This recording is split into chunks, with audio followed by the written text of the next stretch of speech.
బలమైన నేతలు బరిలో ఉండడంతో ఒంగోలు పార్లమెంట్ సెగ్మెంట్ రాజకీయం అందరి దృష్టిని ఆకర్షిస్తోంది. టీడీపీ, వైసీపీ ప్రధాన నేతల మధ్య డైలాగ్ వార్ పీక్ స్టేజ్కి చేరింది. ప్రకాశం జిల్లాలో పర్యటించిన టీడీపీ అధినేత చంద్రబాబు వైసీపీ అభ్యర్థి చెవిరెడ్డిని ఎర్రచందనం దొంగ అంటూ పుష్ప సినిమాని గుర్తు చేసి వెళ్లారు. దాంతో చంద్రబాబు, లోకేష్లపై చెవిరెడ్డి చెలరేగిపోతున్నారు. మరోవైపు టీడీపీ అభ్యర్థి మాగుంట వ్యక్తిగత విమర్శలు, పొలిటికల్ పంచల జోలికి వెళ్లకుండా తన సహజ శైలిలో ప్రచారంలో దూసుకుపోతున్నారు.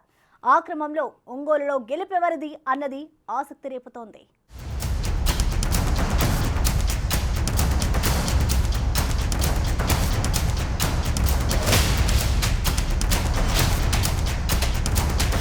ప్రకాశం జిల్లాలోని ఒంగోలు పార్లమెంటు స్థానం వైసీపీ, టీడీపీలకు ప్రెస్టేజ్గా మారింది.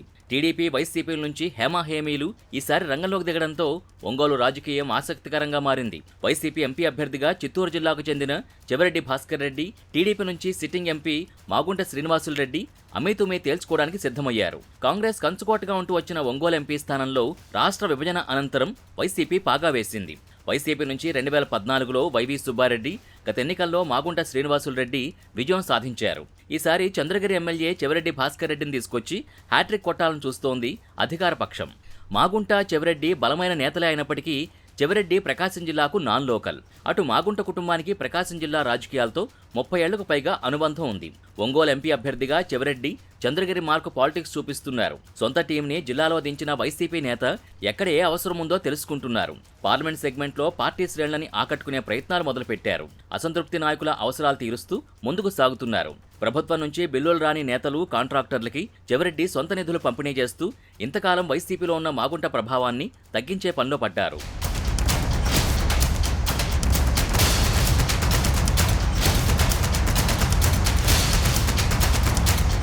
ఒంగోలు పార్లమెంట్ సెగ్మెంట్తో మాగుంట కుటుంబానికి 3.5 దశాబ్దాల అనుబంధం ఉంది. 1991లో శ్రీనివాసులు రెడ్డి అన్న మాగుంట సుబ్బరామరెడ్డి ఒంగోలు ఎంపీగా కాంగ్రెస్ నుంచి గెలిచారు. తర్వాత శ్రీనివాసులు రెడ్డి వదిన పార్వతమ్మ కూడా అక్కడి నుంచే లోక్సభకు ప్రాతినిధ్యం వహించారు. ఇక ఆయన ఏకంగా 4 సార్లు ఒంగోలు ఎంపీగా గెలుపొందారు.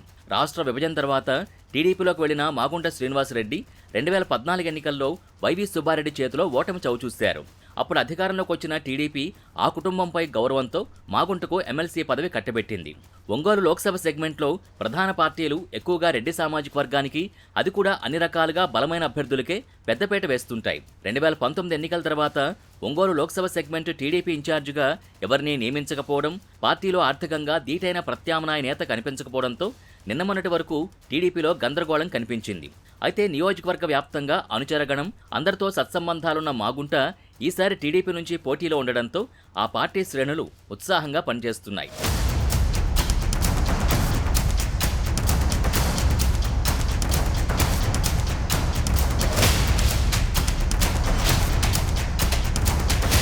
చెవిరెడ్డిని టీడీపీ నాన్ లోకల్ అంటూ కార్నర్ చేస్తోంది. ఎర్రచందనం స్మగ్లర్ అని విమర్శిస్తున్నారు. చంద్రబాబు నాయుడు ఇటీవల మార్కాపురంలో జరిగిన సభలో చెవిరెడ్డిపై తీవ్ర విమర్శలు గుప్పించారు. మాగుంటపై పోటీ చేయడానికి తిరుపతి నుంచి ఒక ఎర్రచందన స్మగ్లర్ని తీసుకొచ్చారని ఫైర్ అయ్యారు. ఎర్రచందనం అమ్ముకుంటూ రౌడీజం చేస్తేనే చెవిరెడ్డికి డబ్బులొస్తాయని ఆరోపించారు. ఆ క్రమంలో పుష్ప సినిమాని గుర్తు చేస్తూ చెవిరెడ్డిని చెవిరెడ్డిని చేసేశారు. చిత్తూరు జిల్లాలో దోచుకున్నది చాలక ప్రకాశం జిల్లాకొచ్చారని, ప్రకాశం జిల్లాలో సముద్ర తీర ప్రాంతం, గ్రానైట్ ఖనిజ సంపదపై చెవిరెడ్డి కన్ను పడిందని తీవ్రస్థాయిలో ధ్వజమెత్తారు. చంద్రబాబు చేసిన వ్యాఖ్యలపై చెవిరెడ్డి అదే స్థాయిలో కౌంటర్ ఇచ్చారు. చంద్రగిరిని అన్ని విధాలా అభివృద్ధి చేస్తానని, ఒంగోలు పార్లమెంట్ పరిధిలోని నియోజకవర్గాల్ని అభివృద్ధి చేసి రూపురేఖలు మార్చడమే తన ధ్యేయమని, అందుకే చంద్రగిరిని వదిలి ఇక్కడికొచ్చాను తప్ప మరో కారణం లేదని చెవిరెడ్డి వివరణ ఇచ్చారు. చంద్రగిరిలో పుట్టిన చంద్రబాబు చంద్రగిరిలో పోటీ చేయకుండా కుప్పం ఎందుకు వెళ్లారు? చంద్రగిరిలో పుట్టిన లోకేష్ మంగళగిరికి ఎందుకు వెళ్లారని ప్రశ్నించారు.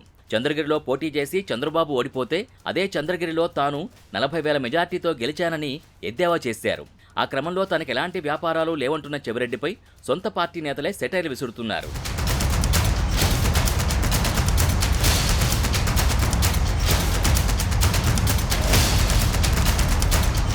ఇటు టీడీపీ ఎంపీ అభ్యర్థిగా ఉన్న మాగుంట మాత్రం చెవిరెడ్డిపై ఎటువంటి విమర్శలు చేయడం లేదు.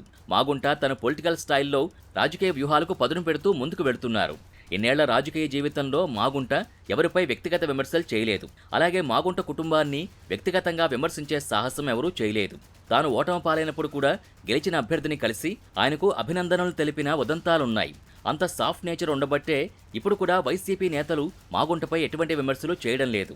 గతంలో మార్కాపురం వైసీపీ అభ్యర్థి అన్నా రాంబాబు గిద్దలూరు ఎమ్మెల్యేగా మాగుంటపై తీవ్ర విమర్శలు చేశారు. మాగుంట కుటుంబం ప్రకాశం జిల్లాకు ఏం చేసిందో చెప్పాలన్నారు. మాగుంట తన వ్యాపారాల కోసం పార్టీలు మారుతుంటారని విమర్శించారు. అలాంటి అన్నా రాంబాబుని మార్కాపురంలో ఓడించాలని మాగుంట పట్టుదలగా ఉన్నారు.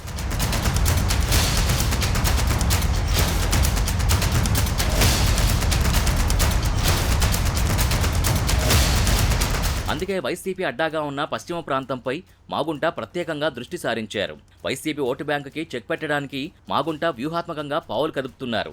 అందులో భాగంగానే ఈ దఫా మార్కాపురం కేంద్రంగా రాజకీయం నడుపుతున్నారు. 2 ప్రధాన పార్టీల అభ్యర్థులు మార్కాపురం నియోజకవర్గం నుంచే కార్యకలాపాలు నిర్వహిస్తున్నారు. ఇటు మాగుంట మార్కాపురంలో ఆఫీస్ తీసుకుంటే, చెవిరెడ్డి పొదిల్లోని ఒక కాలేజీలో తన శిబిరం ఏర్పాటు చేసుకున్నారు. పశ్చిమ ప్రాంతంలోని గిద్దలూరు, కనిగిరి, మార్కాపురం, ఎర్రగొండపాలెం, దర్శి నియోజకవర్గాల్లో ముందు నుంచి కాంగ్రెస్ హవా కొనసాగింది.